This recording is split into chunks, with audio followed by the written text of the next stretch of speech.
Hello, welcome back to Emerge, the health podcast for busy, high-performing women. I'm your host, Dr. Alex Swenson-Ridley. I'm really excited to be joined today by Constance Scharf, who is a PhD and internationally recognized speaker and author on the topics of addiction and trauma recovery and mental health. She's the founder of the Institute of Complementary and Indigenous Mental Health Research. Her writing centers around using complementary and contemplative practices to improve treatment outcomes. She's a passionate advocate for decolonizing mental health care and incorporating Indigenous practices and ontologies into healthcare services. So, Dr. Scharf or Constance, whatever you prefer, welcome to the show. Either way, thank you for having me. Yeah, I'm really excited to, we were talking earlier about kind of the Indigenous side of mental health and all that. So Sure. We'll dive into that. But before we do that, I'd love to just kind of hear some of your story and your journey and how you got into doing what you do, because it's very important. Yeah, so I come from a lot of early childhood trauma. I was sexually abused from the age of 7 through 10. I by a family member. I have amnesia. I have had some pretty extreme PTSD symptoms, and people like me generally end up, suicides, overdoses. I just celebrated at the end of June 24 years of sobriety, so I'm an alcoholic. And there was something in me that had to help other people and myself, because I felt like if I didn't, my dad won. If I died, he won. If I stayed drunk, he won. And so whatever mental twist that is, that's what spurred me to want to be of service. I didn't initially train for this. I was in nonprofit management. I worked with women and girls a lot through the Girl Scouts was one of the organizations I worked with. I did a lot of international development. That's what I actually trained for, evaluating different development projects, primarily for women and girls all over the world. And I was in grad school because I realized that, I don't know, I was 31, 32, something like that. I realized that I wasn't going to move up in nonprofit. I was too young. It didn't matter what my achievements were. I was too young, so I needed a master's degree. So I was earning a master's in transformative leadership and fully expecting to go back into the nonprofit world. And I was seeing people coming. I was attending a 12-step program, and I saw people, people from the VA coming back from Iraq and Afghanistan. Remember, I've been sober a long time. Yeah. So I was seeing people coming back from Iraq and Afghanistan, and they had trauma. And I related to them because I was, I don't know, by this point, 8 or 9 years sober, and very depressed, very suicidal, very extreme PTSD symptoms, even though I was still able to, go to grad school, but I still had very extreme symptoms. And these individuals were not staying sober. And several of them killed themselves. And I got so angry because they were really trying. And so was I. And I thought, there has to be something better out there. There has to be better treatment.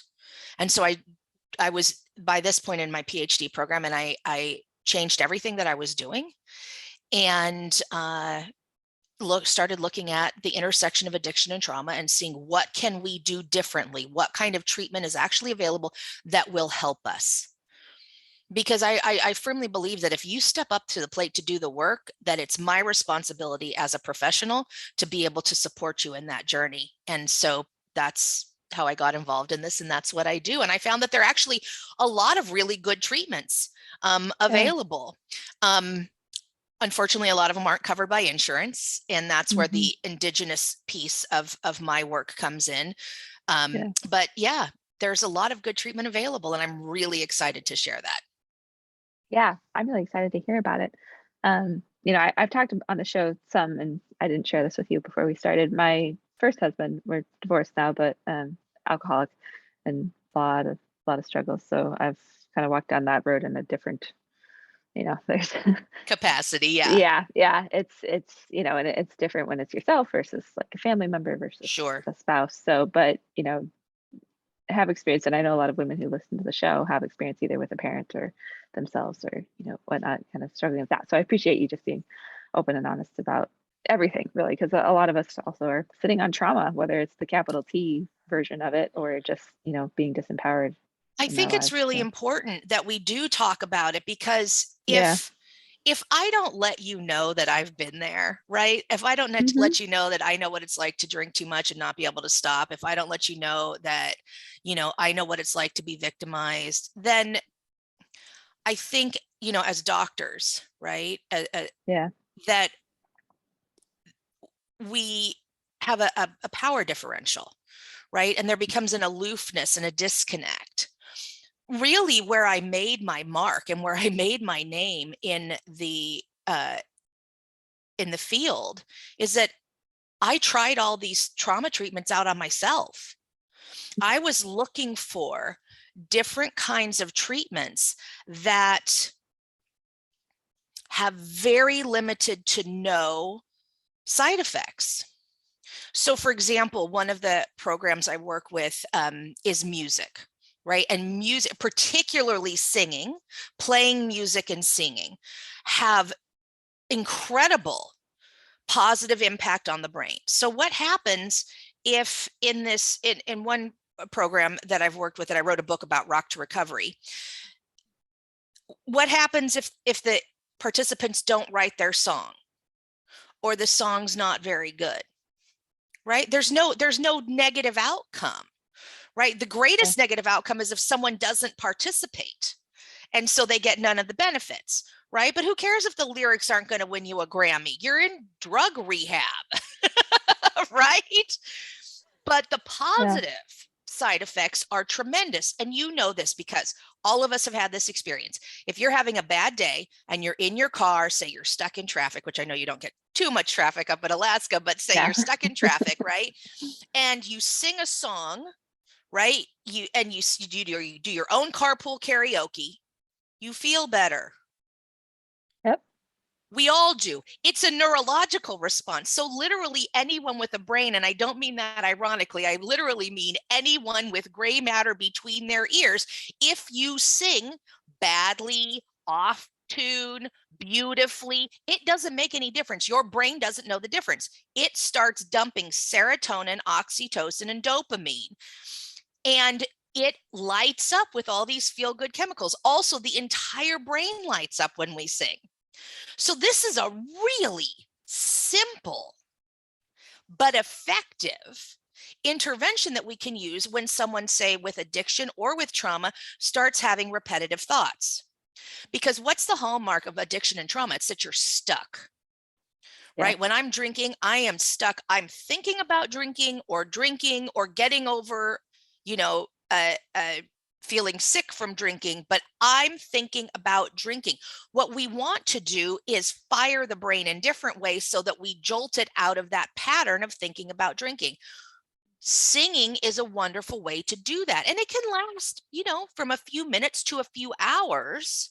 But we'll have people who come in, write and record a song, and an hour later they're suicidal when they come in, and they're on top of the world when they leave, because their brains have dumped so many feel good chemicals.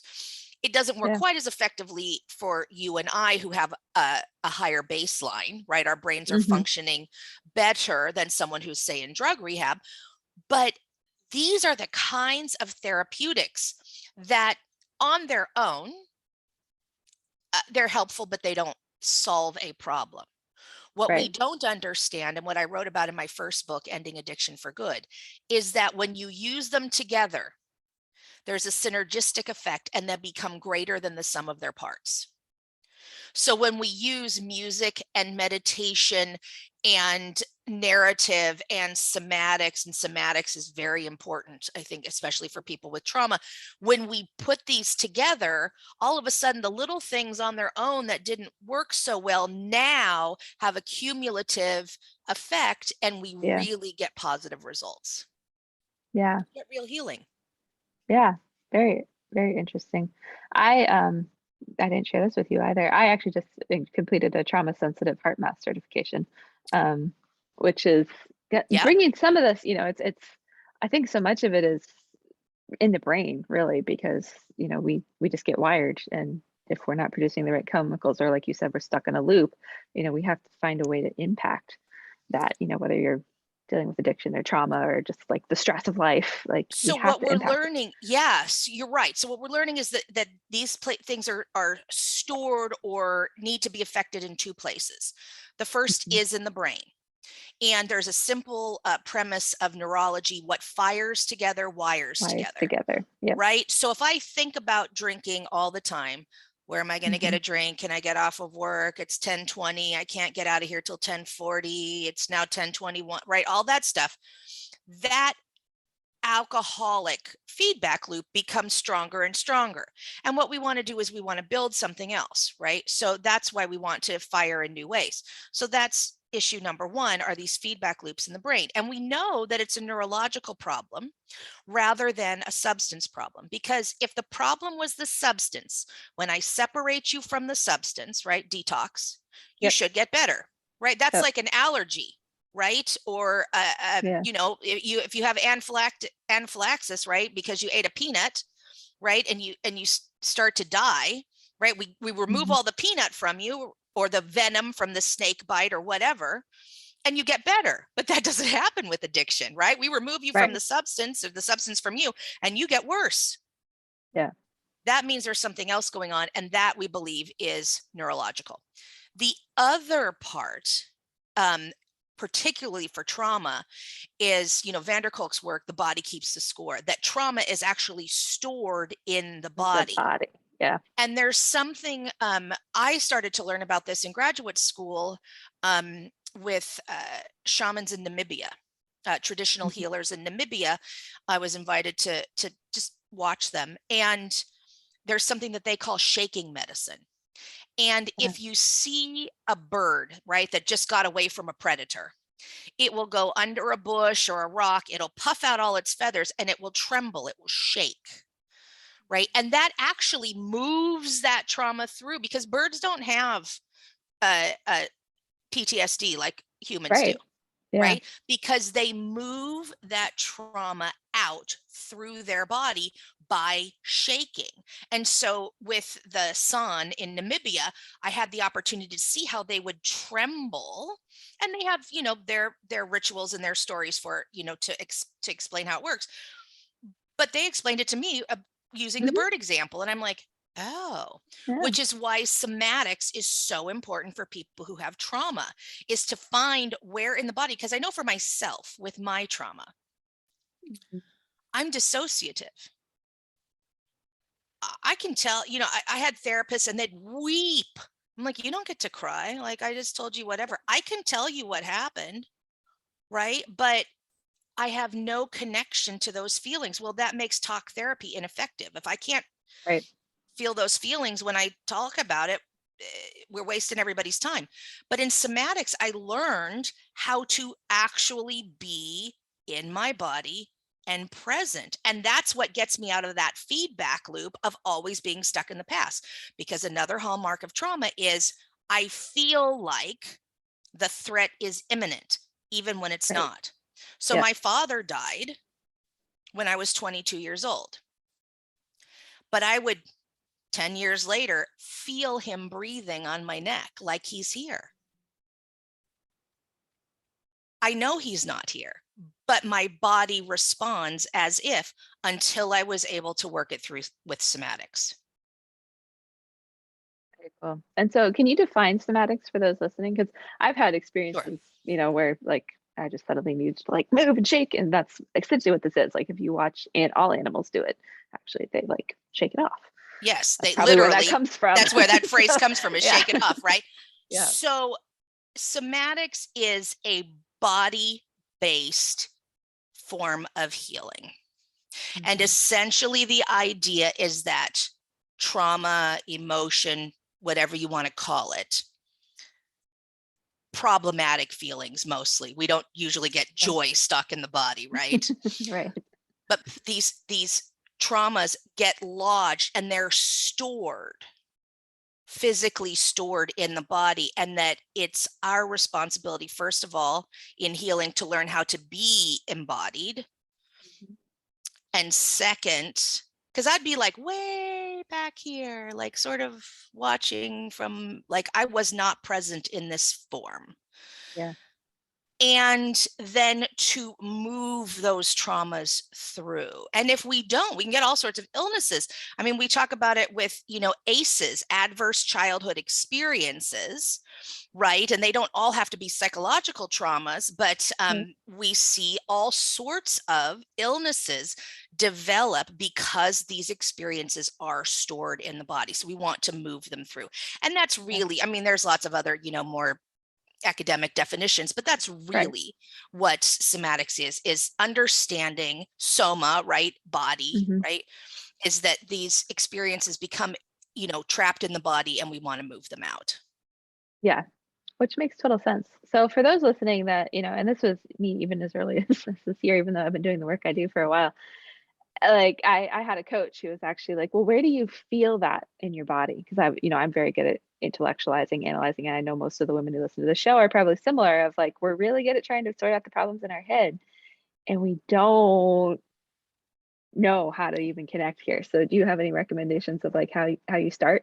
Like, Yeah, it's how do just you really hard. find your Like, body? let's just acknowledge it's really hard. So I work Yeah. with someone with somatics, and we do two things together. First of all, she asked me where I feel that, and I'm like, I don't know. Huh? I don't know what. It's in my body. Like, So the first thing that I worked on for probably 2 years was just, can you feel your body? Can you feel it? And I'm like, no, actually, I don't. And so we do different exercises, where I'd like, poke myself and be like, okay, like I can feel that because this isn't threatening, right? I can feel Right. that, right? But then it's like, feel your thought. I'm like, yeah, I don't actually feel anything. So that's the first start. But I think it's acknowledging that it's hard. The other thing is, I am not very good. I'm getting better, but I'm not very good at identifying my feelings. So I'll say to my practitioner, right? I'll say, uh, I'm feeling something, and I'll have her help me name it, right? Not sadness, definitely not grief, but something, and she'll start, giving me, synonyms or different ideas. And I'll be like, yeah, maybe that. Let me sit with that for a little while. Or she'll say, oh, I noticed something, she'll mirror things back to me. She'll be like, I noticed this about you, that you're, I don't know, waving your hand or something. I can't think of something right now, but she'll say, why are you doing that? And I'll be like, um, oh, or she'll be like, oh, Yeah. you're tearing up. Let's not, because the big thing for me is I want to move on, right? Just Hmm. intellectual, because I'm smart. And that just is an advantage, right? For not feeling your Yeah. feelings, because I'll Oh just yeah. smart my way through it, right? I'll be like, I'm just Hmm. smart. Like, let's go. And she's like, no, wait a minute. I can see you're having some sort of feeling. Like, let's slow down here and explore what that is. And so for me, it's A, finding someone good to work with, and B, letting myself off the hook that, like you said, we're professionals.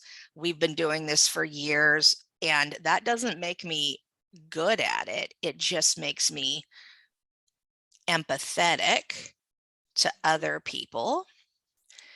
And I have learned to be more patient with myself, because I actually saw this on TikTok the other day. the great reference of TikTok. Oh yeah. Love it. But someone said that healing is not becoming, the best of myself, but it's letting go of, or working through, or healing from my difficulties and deficiencies. And I loved that, because it takes the pressure off. I'm not Yeah. becoming some guru. I'm not becoming some enlightened being. I am simply trying to be more present in my life, and be gentler with people around me. That's really what healing is for me. And, Yeah. that I don't have to have these abrupt walls because of, some traumatic experience. Years ago, I basically had no men in my life. I mean, if you were under 12, little boys, people had kids, you know, some friends would have husbands, right? But they were always on the periphery. There were no men in my inner circle, or Yeah. old men, you know. Yeah. And through this somatic work, I have been able to have a broader experience. I have friends who are men, my friends' husbands aren't just on the, like tolerated when they happen to be in the room, right? Yeah. And so that's the growth. Yeah. That's the growth, that if a plumber comes over, I'm not having a breakdown Mhm. because I'm alone with a guy in my house and I have to talk to my therapist for an hour and a half afterwards because there was a guy in my house. The plumber's not a threat. He's not a threat. And I know Yeah. he's not a threat before I let him in the door. Because if I even smell a threat, you ain't coming in. Yeah. That's the healing. And that's what this does for us. So let yourself off the hook. It's hard. It's hard. Very. And don't expect amazing, overnight changes.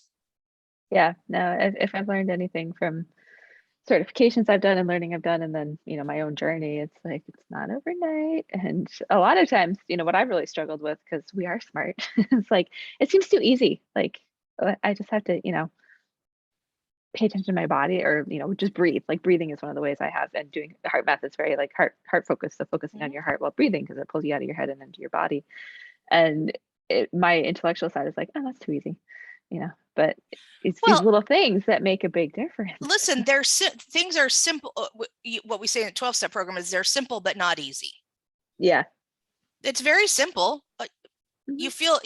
You feel grumpy, sing a song. I was at a conference the other day virtually. I was at a conference in Australia and we sang Mhm. row, row, row your boat. I come from the Girl Scouts. If I had been in person, we would have had a 3-part round and harmonies and all things. And at the end of the song, people are laughing. Yeah. I was the last speaker on the first day of the conference. People were tired. They wanted to go back to their rooms. There was a big dinner afterwards, right? There, where that you're like, oh God, we're gonna this crazy lady gonna make us sing a song, right? We're Right. laughing at the end because these things have an impact. They matter. They do. And you think, Yeah. wow, like so I work a lot with drug rehabs and trauma treatment centers, mental health facilities, and so forth. And when we're creating a protocol, each individual thing, equine therapy, for example, is Yeah. wonderful. Yeah. And people are like, you're going to feel better brushing a horse? Well, no. If that's all you did, no, you're not. Yeah. But these little things trigger biochemical and physical responses, and cumulatively they make a difference. So yeah, simple, but it's not easy because it's not easy for us to be present with our feelings. Right. I don't know how to feel my feelings. I learned that in a 12-step program and in therapy. I learned how to tolerate feeling my feelings. That's why I drink, because when I first was drinking, right?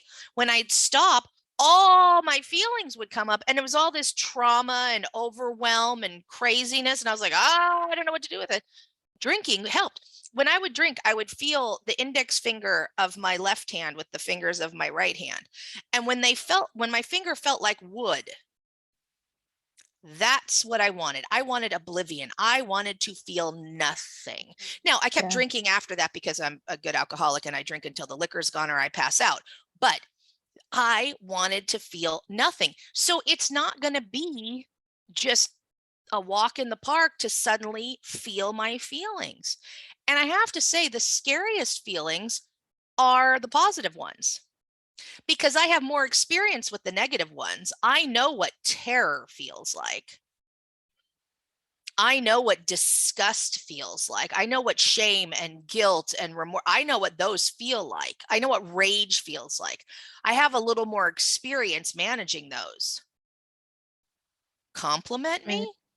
I mean, I know to say thank you because I, was taught, but to Yeah. feel that, like when I got my PhD, I was like, people like, wow, people call me doctor. And I was like, well, Mhm. isn't that weird? Yeah. Isn't that Yeah. weird? Very interesting.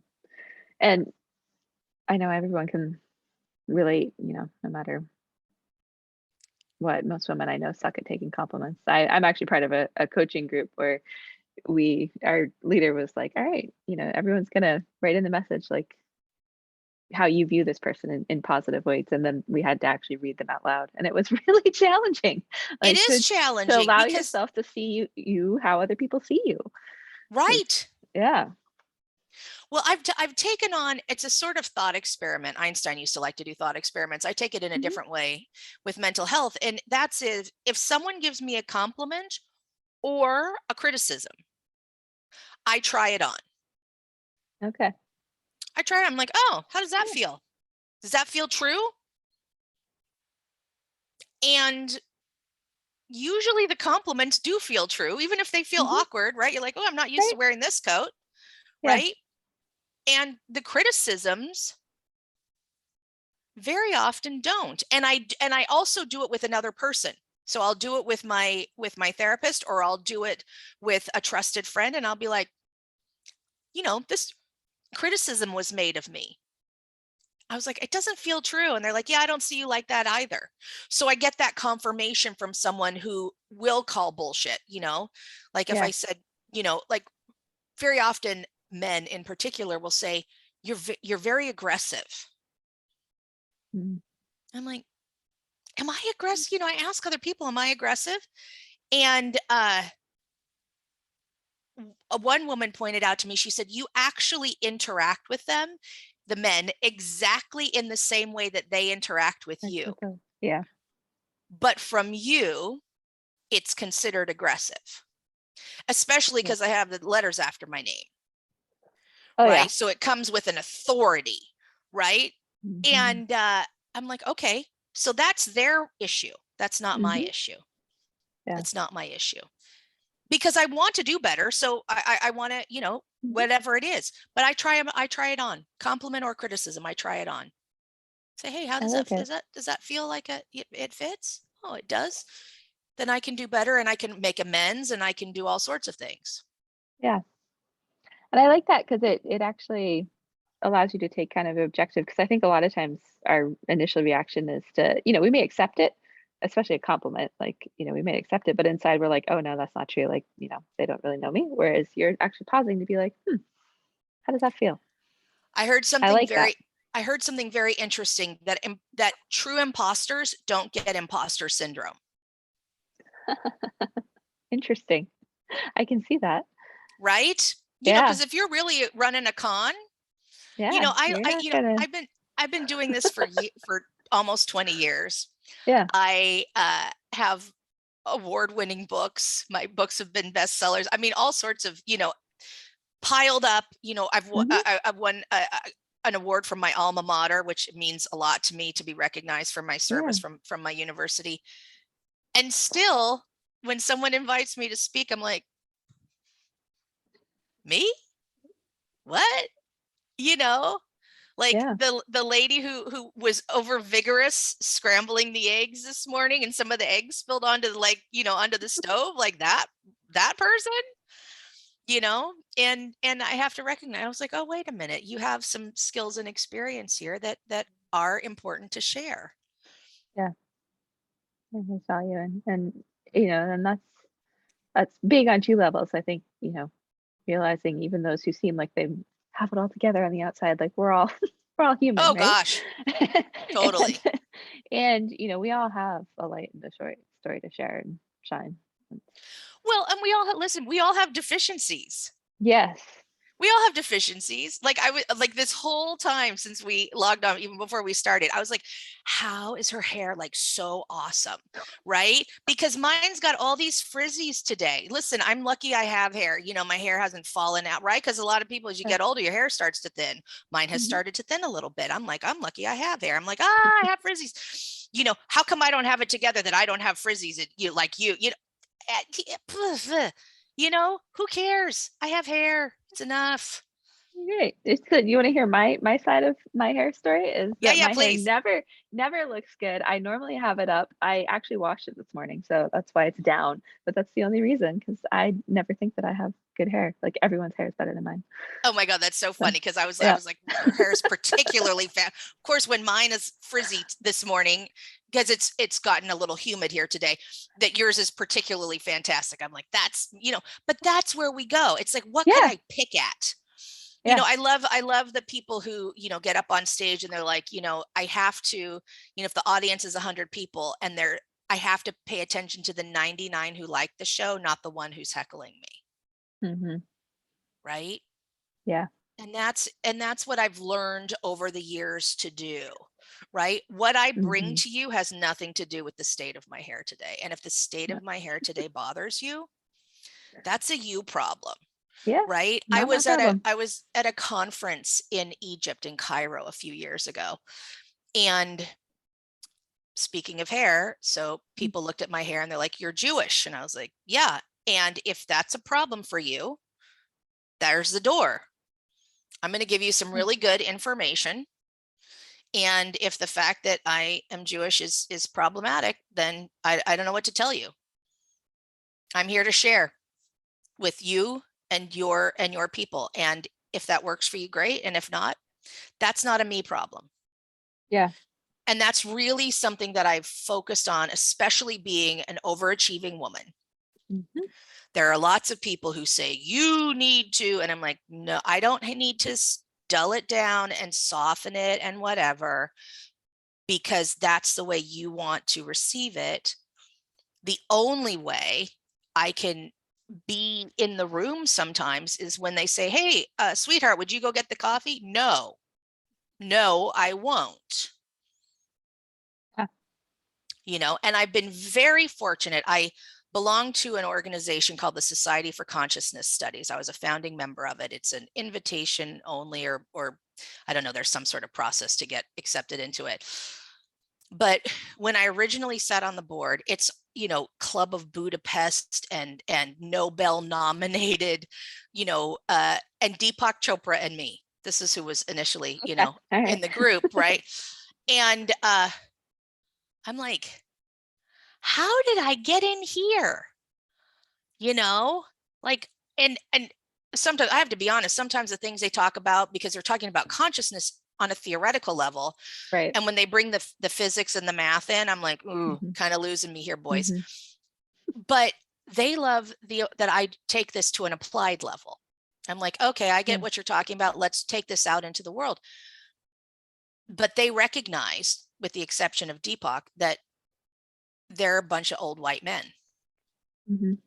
And when I said, for our first conference, I was like, I can't be the only woman. There were no people of color. I was like, we have to do better.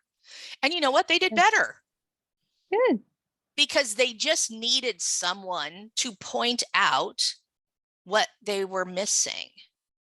So, but I've Yeah. also been, you know, I've also been privileged in the sense of they were like, oh, okay, we have to make sure that we don't ask her to go get the coffee, even though I'm probably the most able-bodied of the group. And so, you know, because a lot of them are kind of old, so it would be Yeah. normal to ask the youngest one in the room. And, you know, they're Hmm. like, no, she's a woman, she's not a token, she's here, you know. And so I search out those kinds of relationships on purpose. That's awesome. And I think that brings up, we've been going a while, but I kind of want to go here with you too, because you've done some work in the Indigenous world. And we Yes. were talking a little bit about that Yes. beforehand, because my husband's Alaska Native and a lot of the women that I've worked with are Alaska Native. And, where I was going with this is like so much of how we interact with each other in the world. It's like a lot of us don't even notice it, I don't think. Like, old white No, men don't really notice that they're in a group of old white men. Like, same with Native and indigenous populations. Like there's so much that's just generationally passed down. sure. And then it's like elevating the level of consciousness. I've been working through a PhD program that's based in quantum physics, so I won't go there with you, but I love that you apply it because I've been studying it for like 3 years and I'm still like, I don't understand most of it. But it's so how do we, bring all this knowledge of trauma and kind of the things that you figured out and start to transform and shift some of that just like, you know, cultural stuff that we've all inherited. That's a lot of it's rooted in trauma and in Right. racism So I and in think all the this stuff. first thing that we have to do is we have to really talk about decolonizing mental health care, Yes. because this idea that, and this comes from my tradition, right? Sigmund Freud's Hmm. Jewish, that we're going to sit down across from one another and talk about these old experiences, right? That is Right. a particular worldview, that this has value and this is what we do. And it does have value for certain things. I don't think it's really that great for trauma, but Right. it does have value for certain things. And so one is we have to be aware that we all work from a particular ontology, a particular worldview. And I have had the good fortune to travel a lot.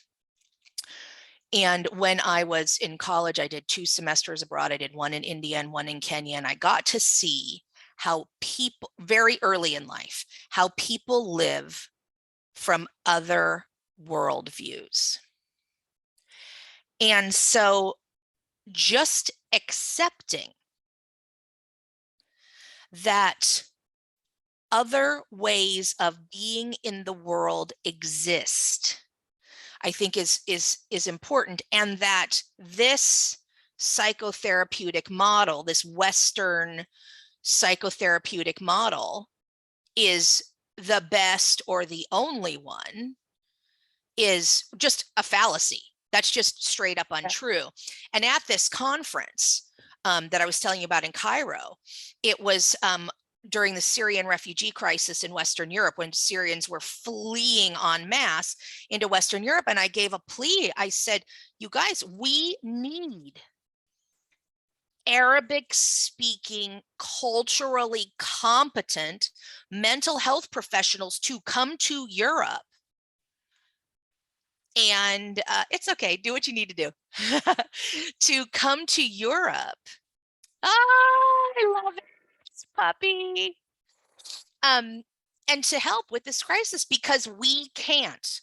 The white, Western, English-speaking mental health professional does not have the cultural competence to really help these individuals. So first of all, understanding that. I went to a therapist who had all the credentials for trauma. And I said to her early in our session, I went to her once, and I said, I don't say Kaddish for my father's yahrzeit. And then proceeded to have to explain to her what Kaddish and yahrzeit and why it's important and blah, blah, blah for the whole rest of the session. I never went to her again. So we need to open what mental health care looks like to include non-white, non-Western ways of being. When I was 17 years old, I was a senior in high school, and I was invited. I was an assistant leader for a Girl Scout troop, and I was invited to a powwow by the Siletz tribe down in Oregon. And I, hung back. I was a visitor there, even though I was invited there. Like, you can dance, and I was like, yeah, kind of watching, seeing what's going on. And a woman, she saw me, right? She saw my trauma. She got who I was. She invited me to drum at her drum, right? With her Mm. people. And I mean, that's 33 years ago. And I am still affected by that, right? That she brought me in, and it was so meaningful to be seen and to be included. Now, as a professional, I also see, I'm like, there is something to cultural connection.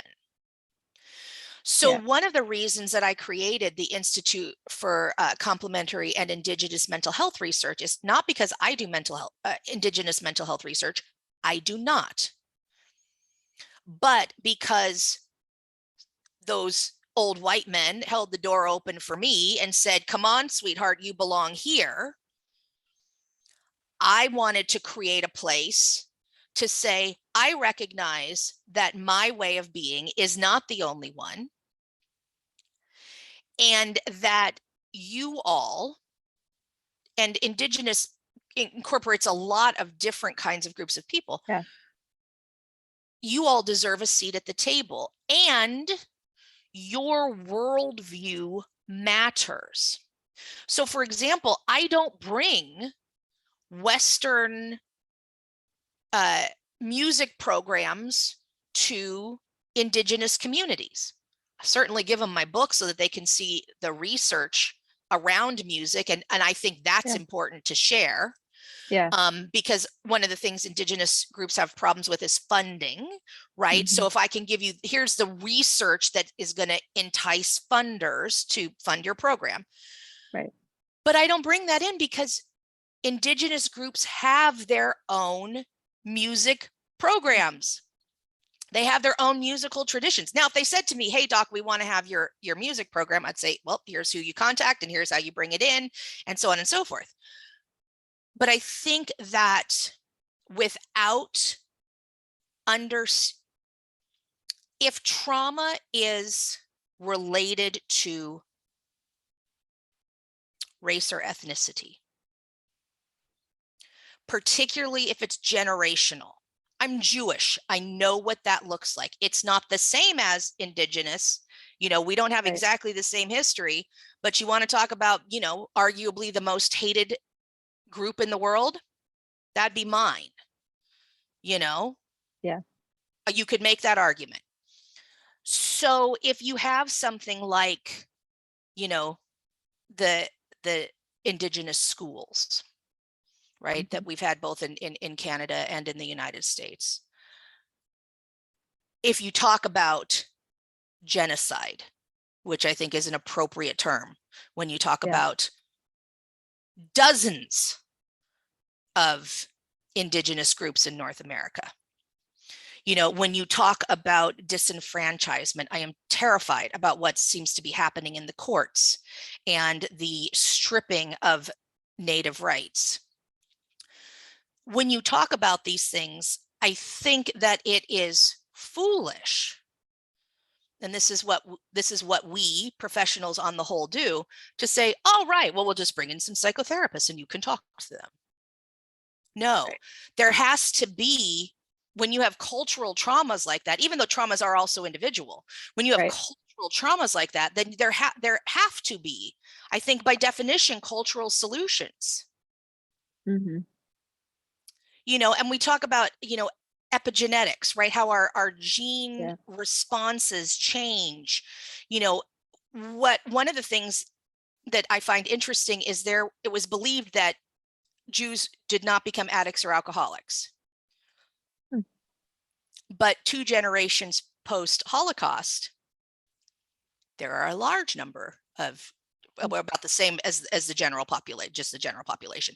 But from 0 to, well, why is that? Well, one of the theories, and this is a theory, but one of the theories is that epigenetics because alcohol works to numb my feelings, right? Mm-hmm. That because of the cultural trauma, that we see an increase in the rate of addiction. Well, again, this is a theory. I can't say that this is fact, but you see higher levels of alcoholism in Indigenous cultures. You see it in the Irish, right, who have been, you know, just traumatized and under the boot of the English for, you know, how many hundreds and hundreds of years. You see increased rates. And so, you know, another theory is that it's poverty.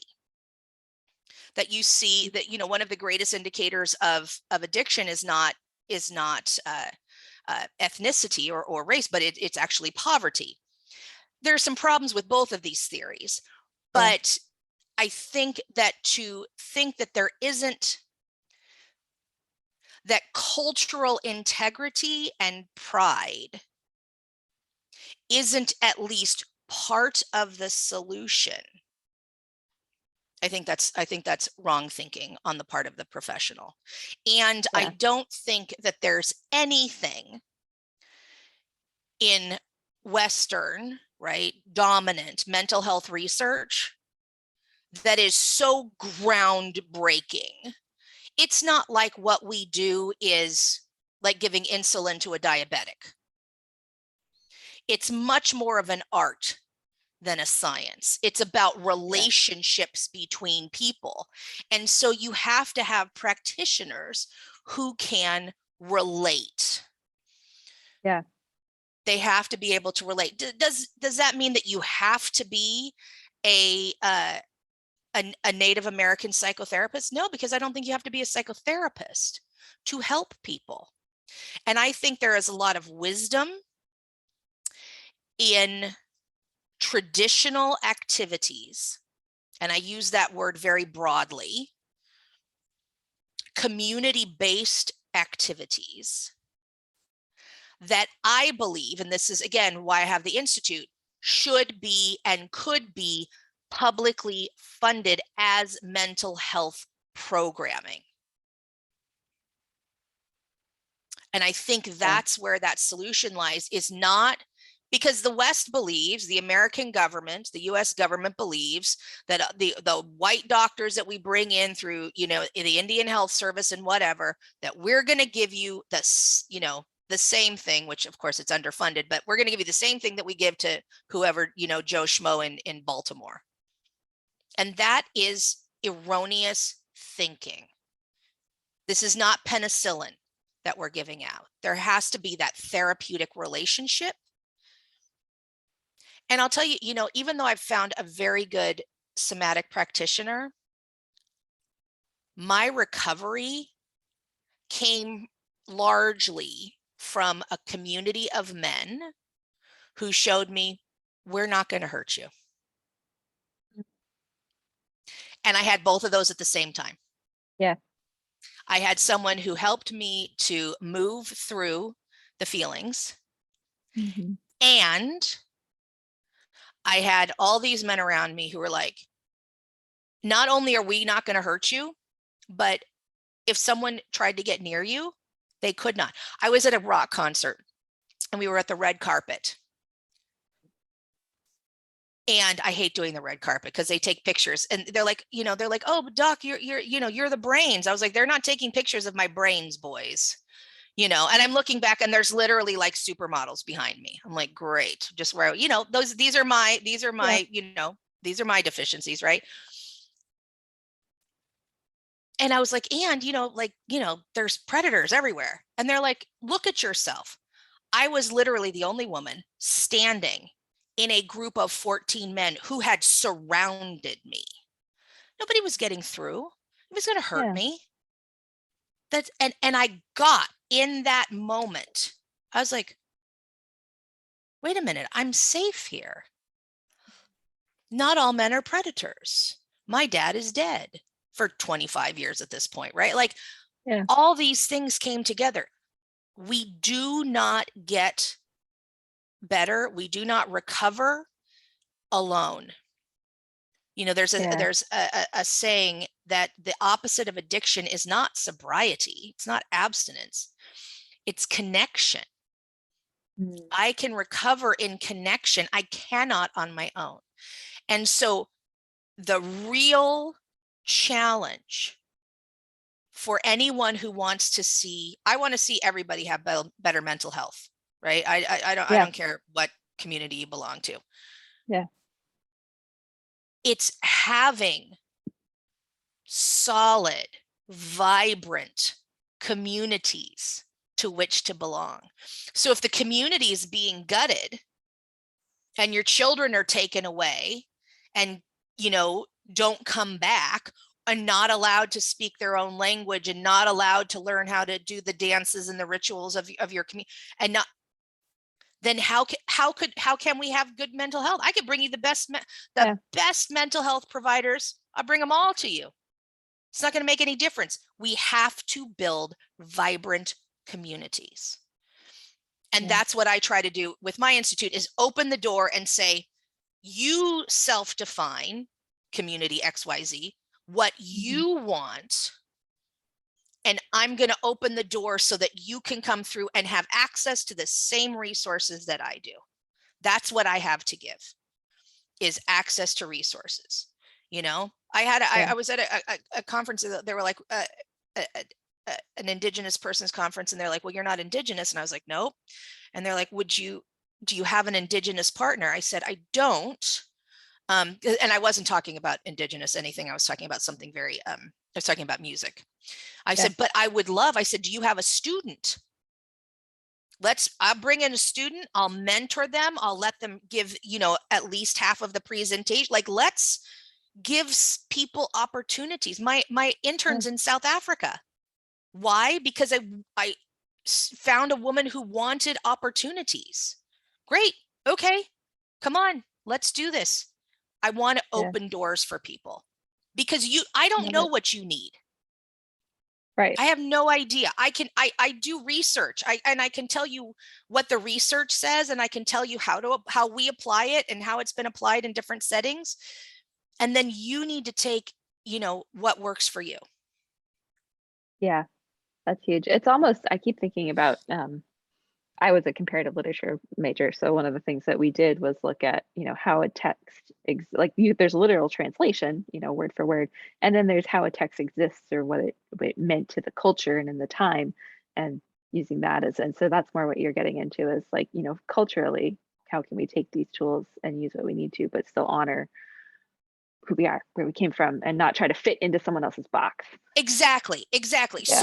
So I can tell you, like, the basics about music, right? Singing, again, that's like penicillin. If you have a brain, if you have a body, these things are going to work a certain way. But what does that look like?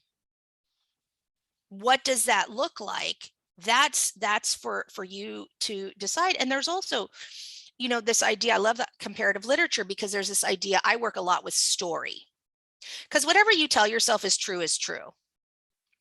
My father said once, when I was a very little girl, he's like, I don't want to have sex with fat women. Well, that's very good information when you're, 7 years old and 50 pounds. Oh, well, the solution to this is to be fat, isn't it? Right? I started eating every Twinkie I could get my hands on. Well, when I'm now an adult, my father's dead, and I weigh 325 pounds, because the bigger I am, the safer I am. I really wanted to be such an immovable mass of flesh, right, that no one could get to the goods, right? Is sort of the thought process, if I was honest with myself. And then one day someone said to me, a male friend of mine said to me, he's like, that's not true. It's like, and oh, wait, actually, that's not true. First of all, my father had sex with lots of heavy women, and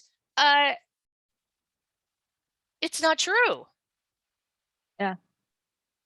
Think about my 600-pound life. A lot of those people are married. Some of them have sex, some of them don't, right? Because of their size. But I'm like, wait a minute. Heavy people get assaulted all the time. And I dropped 75 pounds, and I've kept it off for 4 years now. Just fell off. I didn't do anything different with my diet. I didn't do anything, because I had a different belief. And so if we can change these narratives, but I cannot, as a mental health professional, it is wrong of me to superimpose my worldview on you. You tell me what you want, what your problems are. I can tell you what I've done, right? Because I've been through it. And I can tell you what different resources are. I'm much better at giving referrals than anything else, right? Because I just happen to know a lot of people. I'm like, okay, you want this and this and that. Here are the people who are doing that. Or a community will come to me and say, okay, these are the problems that we're having. These are the resources that we have. All right, how can we boost these? That's my job. That's my job. Yeah. because you know, and you is not just an Indigenous person or a woman or a person of a certain age. You, any human being, you know what you need to heal. It's about all of the rest of us providing a container so you're safe to do it, and the resources that are necessary. Yeah. That's I love it. our job. That's our job. I love it. So this has been so good. We've gone like way over what I normally do, but I really appreciate it. So for those listening that this is resonating with them, you know, no matter how you, as you put, identify in the world, is for anybody, how can they get in touch with you? Like what are steps to connect with you? So I have a website, which is constancescharf.com. I am on all the socials at Dr. Scharf. That's TikTok, Facebook, Instagram, LinkedIn, and All the things. all the things. Twitter. I'm on Twitter at Consharf PhD. So yeah, just look for me, and I'm around on the internet, on the airwaves, on the podcasts, all the Nice, places. So nice. I also have several books, and they're all available on Amazon. Awesome. Well, thank you so much for coming on, and this, you know, this is a conversation that needs to be heard and needs to be had. So I Yeah, really and appreciate you. I just want people to know you can heal. You Yeah, can heal, you know, and it's not going to be easy, and it's not going to look like what you think it's going to look like, but your it's true. life can change if you believe that you can. That's all it Yeah, takes. absolutely. Well, thank you again. Thank you for having me.